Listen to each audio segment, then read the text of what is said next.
Hi, so for this weekly response, for question number one, I started by analyzing the amazing costumes, scenery, special effects, and things of that nature that Julia Taymor has in all the performances that she puts on. I did some research in her previous performances and works, and she definitely does a great job with costumes in general, with like the delicate animal costumes that the ensemble occasionally wore in the Lion King performance that she had.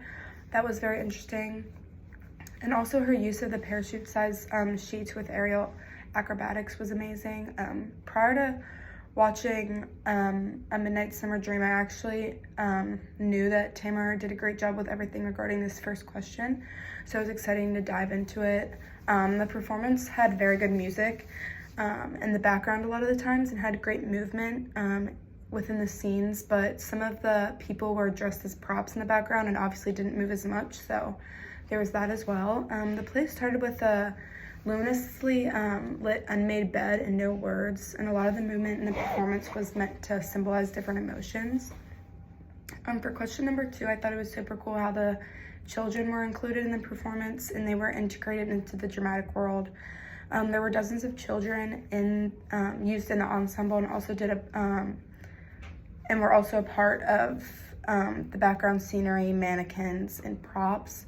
At one point of the performance, the children were rolling across the stage like an attack of beach balls when Demetrius and Helena skip over them as they're in an obstacle of some sort.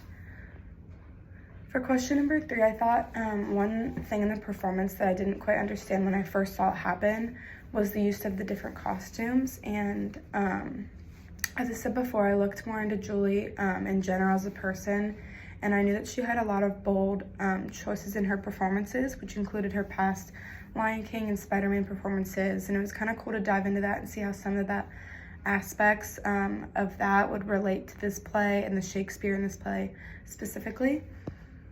For question number four, watching this play, I definitely noticed that it says a lot about identity, power, and politics.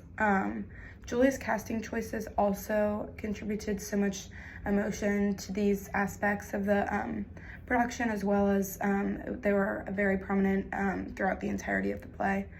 I think the overall moral of the production was to understand the nature of human relationships. She used comedy and even magic to demonstrate the failures and successes of humans and the idea of what goes into relationship and love in general.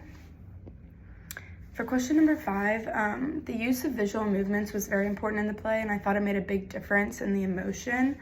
And I enjoyed analyzing the rhythm and movements, even when there was no speaking, like at the beginning.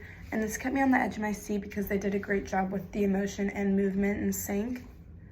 And then for number six, two questions I have for my peers to discuss would be, how did the emotion of the play experience or affect our experience watching the play?